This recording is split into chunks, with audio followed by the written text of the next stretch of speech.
Hello students, welcome to my channel No Biology No Life, and I am your educator Shampa Shaha. Today I am going to discuss about the chapter number 5 of class 9 science, the fundamental unit of life. Last day from this chapter we have discussed about the introductory points of this one. Today I am going to explain all the organelles that present in a cell elaborately. Today we will know about plasma membrane or cell membrane thoroughly. Cell membrane or plasma membrane. This is the outermost covering of the cell that separates the contents of the cell from its external environment. The plasma membrane allows or permits the entry and exit of some materials in and out of the cell. It also prevents movement of some other materials. The cell membrane, therefore, is called a selectively permeable membrane. Some substances like carbon dioxide or oxygen can move across the cell membrane by a process called diffusion. We have studied the process of diffusion earlier. We know that this is a spontaneous movement of substance from a region of high concentration to a region of low. Something similar to this happens in cells when, for example, some substance like carbon dioxide accumulates in high concentrations inside the cell. In the cell's external environment, the concentration of carbon dioxide is low as compared to that inside the cell, as because after the breakdown of food during respiration, the concentration of carbon dioxide increases into the cell. As soon as there is a difference of concentration of carbon dioxide inside and outside of a cell, carbon dioxide moves out of the cell from a region of high concentration to a region of low concentration outside the cell by the process of diffusion.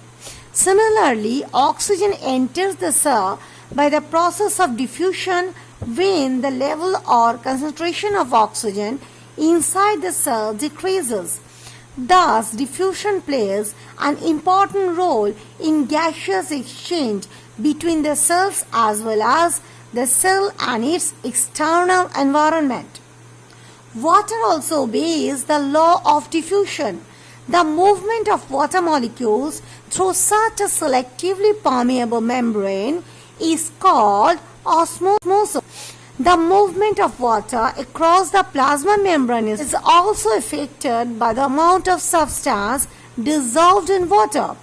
Thus, osmosis is the passage of water from a region of high water concentration through a selectively permeable membrane to a region of low water concentration till equilibrium is reached.